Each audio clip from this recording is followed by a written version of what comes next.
Jim Allister, TUV member for Northern Ireland, you believe that the police service of Northern Ireland now needs outside help to deal with this resurgence of violence?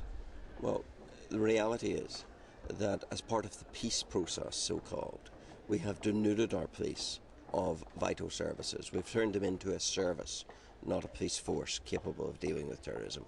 We've reduced their numbers by half. We have decimated and devastated and removed Special Branch, the key element, and now we're facing a resurgence in IRA terrorism. Now it has to be nipped in the bud, and it has to be nipped in the bud by taking the means which are required to crush it. And I believe that that requires the introduction of special services and forces to deal with these terrorists. Now, if some people don't like that, particularly if Sinn Féin IRA don't like that, the answer lies in their own hands, because these killers who have perpetrated the violence of the last few days are seasoned terrorists whom they trained. These are provisional IRA terrorists trained by provisional IRA, who they now tell us are flying under a different flag. Now, if they were trained by provisional IRA, and they know the name of every volunteer they ever trained. They very swiftly can produce to the police a short list of who the likely suspects are, who they've trained, who has purportedly departed from them, and who therefore is likely to be doing this killing.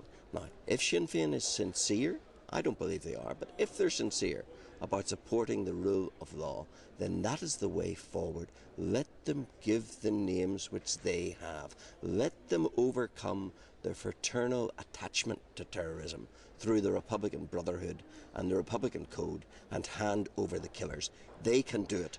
And if they won't do it, then SAS should come in and take them out. It's one or the other. You believe that it's time for the SAS to get involved here?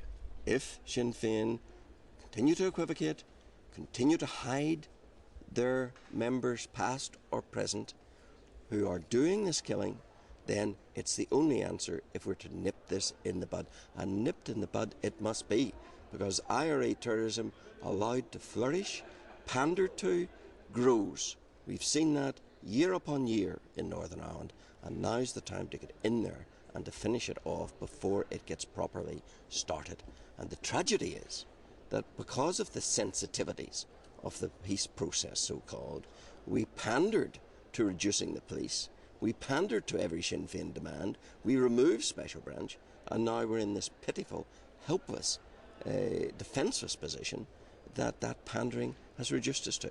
Now, people's lives are at stake here. I had to stand up in this Parliament today and express condolences to another constituent in Northern Ireland, murdered by the IRA, murdered by a murderer who I've no doubt was once, at least, a member of Provisional IRA, and Provisional IRA Sinn Féin know who were their murderers, know who their killers were, and know who these killers are. Is this causing a furore here in Strasbourg? Because I think most people who don't know Northern Ireland intimately are shocked to see that what they thought was a secure peace process is being undermined. It's causing surprise. I have to say I'm not surprised. I'm horrified, yes, but I'm not surprised. Because when you reward terrorism, and that's what we've sadly done in Northern Ireland, evidenced by the fact that we have 3 convicted terrorists in our government. When you reward terrorism, no one should be surprised that terrorism in one guise or another, under one IRA flag or another, comes back looking for more political leverage.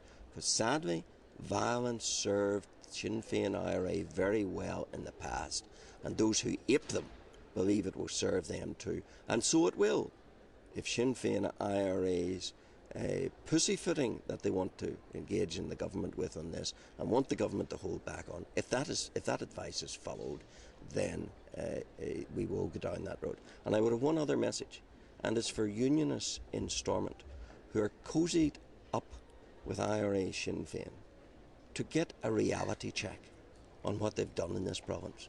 Having put terrorists into the heart of government, having rewarded terrorists for their years of violence, having put a person like McGuinness into the top office in the land, they really too need to bear the responsibility of facing up to the fact that by the rewarding of terrorism, they generate more terrorism. Do you feel that there's also a cause here to perhaps check on where these guns came from, where the weapons came from, given that they were supposed to have been put beyond use? Absolutely. These are heavy-duty assault weapons, the specialist weapons of the Provisional IRA. Where did they come from? The question is, who trained these terrorists who are killing again, and who armed them? And I think anyone with a brain in their head knows the Provisional IRA both armed them and trained them. And they're now following the same course of looking reward for violence.